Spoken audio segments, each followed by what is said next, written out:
O ensinamento verdadeiro e que deve ser crido e aceito de todo o coração é este: Cristo Jesus veio ao mundo para salvar os pecadores, dos quais eu sou o pior. 1 Timóteo 1,15. O apóstolo Paulo ele fala a respeito de sua conversão e transformação, a qual foi concebida ele pela graça de Deus. E é através dessa mesma graça que lhe foi dado a fé e o amor pela união que ele tem com Cristo. O interessante se analisar é a frase que o apóstolo Paulo usa: salvar pecadores. Jesus, durante a sua peregrinação, ele começou a chamar os seus discípulos. Em uma ocasião, ele encontra um homem chamado Levi, mais conhecido como Mateus. E logo depois dele jantar na casa dele, e juntamente com Mateus havia várias pessoas, e essas pessoas eram de má fama. Jesus estava sentado com eles à mesa. Infelizmente, naquela época haviam vários grupos sociais e eram populares, mas só que o interessante é que eles eram excluídos pelo sistema religioso que havia em Israel.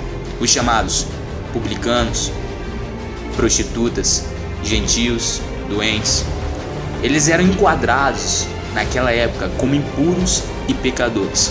Isto é, à margem da lei de Moisés, a qual os fariseus e saduceus seguiam.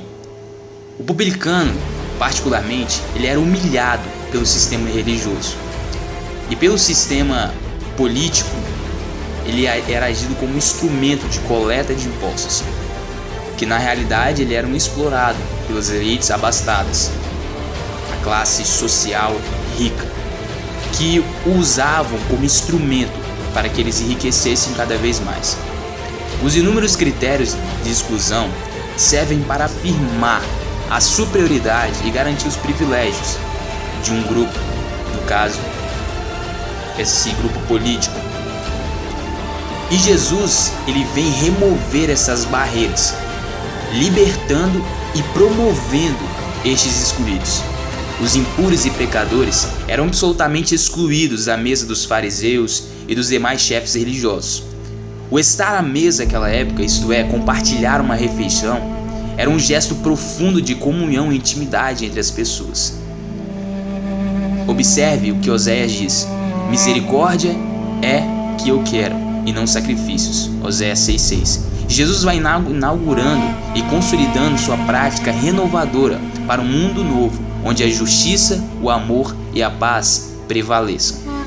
Percebe que ele estava sentado no meio deles, estando à mesa, partilhando com pecadores, com pessoas que eram consideradas impuras. Observe o que diz nesse versículo: eu não vim para chamar os bons, mas para chamar os pecadores, a fim de que se arrependam dos seus pecados. Lucas 5,32. E o que eu gostaria de trazer hoje, mais particularmente, é que a salvação ela é para pecadores. Mas olha que interessante, hoje em nossos dias temos a chamada oração dos pecadores. O que é isso? É uma oração que uma pessoa faz a Deus quando entende que é pecador e precisa de um Salvador. Fazer essa oração dos pecadores, infelizmente, não vai resolver nada por si só. Uma oração dos pecadores só é efetiva se ela representa genuinamente o que uma pessoa sabe, entende e acredita sobre a sua natureza pecaminosa e a necessidade que ela tem de ser salva. Simplesmente fazer uma oração sem ter noção de tais requisitos é inútil. O primeiro aspecto de uma oração dos pecadores é o entendimento do que nós todos somos pecadores. Olha que interessante que Romanos 3,10 diz: como está escrito, não há um justo, nenhum sequer. A Bíblia torna claro o fato de que nós todos pecamos. Nós todos somos pecadores, estamos necessitando de misericórdia e perdão de Deus. Em Tito 3, 5, 7 diz isso: por causa do nosso pecado nós merecemos punição eterna, porque Deus é justo. A oração dos pecadores é um apelo por graça ao invés de julgamento. É um pedido de misericórdia ao invés da ira de Deus. O segundo aspecto de uma oração dos pecadores é o conhecimento do que Deus fez para consertar a nossa condição perdida e pecaminosa.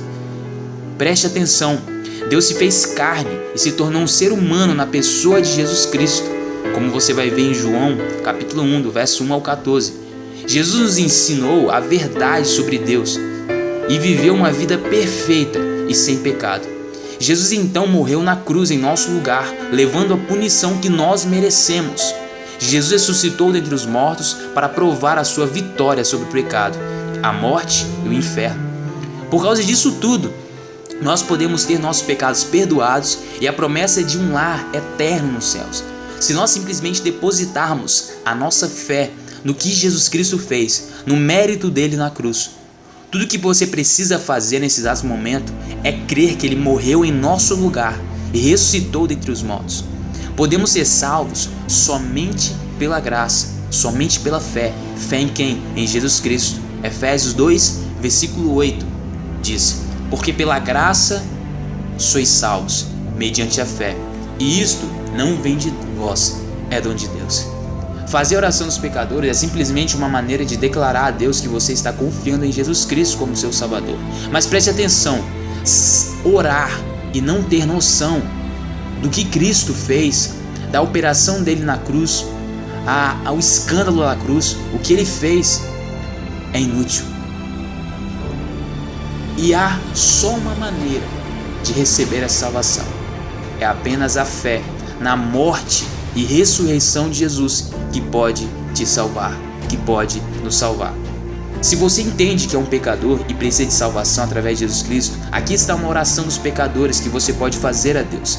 Aqui está um entendimento, não o teor, é o teor da oração, não simplesmente a fazê-la, mas saber o porquê está fazendo, saber a sua necessidade, saber que você é um pecador.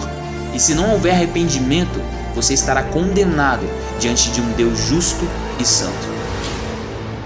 Deus, eu sei que sou pecador, sei que eu mereço as consequências dos meus pecados, porém estou confiando em Jesus Cristo como meu Salvador. Eu acredito que sua morte e ressurreição promovem o meu perdão. Eu acredito em Jesus e somente em Jesus como meu Senhor e Salvador pessoal. Agradeço a Ti, Senhor, por me salvar e perdoar. Amém. Paulo, nos versículos anteriores, ele demonstra tal reconhecimento de seu pecado, do seu estado pecaminoso, antes de receber a graça de Deus em sua vida.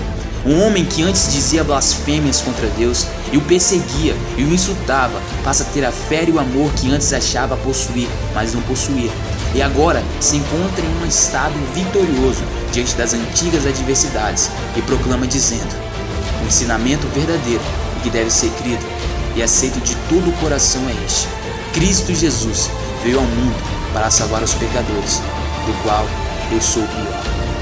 Meu irmão, só há uma atitude frente ao Evangelho de Cristo, frente à cruz de Cristo, frente ao Evangelho. Creia em Jesus Cristo. Haverá em breve a volta daquele que prometeu que viria, que retornaria. Ele veio para salvar, ele veio para trazer a graça. Mas haverá um dia que ele estará para julgar todas as nações. Não queira ser condenado, porque só o seu estado, só a sua natureza, só o fato de você ser um pecador já te traz condenação. Mas se você nesse exato momento confiar, entregar-se totalmente e arrepender-se dos seus pecados, saiba que Cristo está à porta e Ele bate. Ele vai entrar e vai perdoar todos os seus pecados e vai te livrar de toda a condenação diante de um Deus justo e santo. Louvado seja Deus.